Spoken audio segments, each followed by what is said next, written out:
হয়েছে। এখন এই টাকাটা যে জমা হইতেছে কেমনে জনগণের কাছ থেকে সরকার নিতেছে এটা কি আপনারা জানেন? সরকার ব্যাট ট্যাক্স এগুলা নিতেছে। এরপরে আমরা যে জুতা পরি কাপড় পরি এগুলা থেকেও ট্যাক্স নিতেছে। রাস্তাঘাটে চলাচল করি এগুলো থেকেও সরকার ট্যাক্স নিতেছে। মোবাইল ব্যবহার করি এই মোবাইল থেকেও সরকার ট্যাক্স নিতেছে। আমরা যদি 100 টাকা ভরি সরকারের ফান্ডে কত যায়? 10 টাকা যায়। ডেইলি 10 টাকা যাইতেছে। এখন যে বাংলাদেশের মধ্যে জনগণ আছে প্রায় 18 কোটি।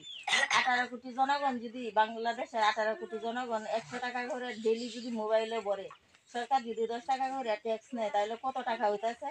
এইভাবে সংগ্রামের পরের থেকে শুরু হয়েছে। প্রস্তাবটা দিচ্ছি এতে কয়জন আপনারা রাজি আছেন? হাত উঠান। হাতুড়ান টাকার দরকার থাকলে তো যাইবো। টাকার দরকার আছে না মানুষের?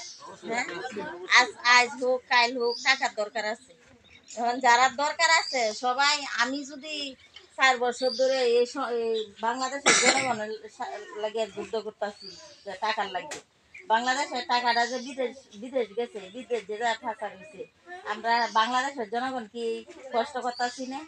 যদি টাকা থাকতো তাহলে কিন্তু সবাই এককভাবে চলতো।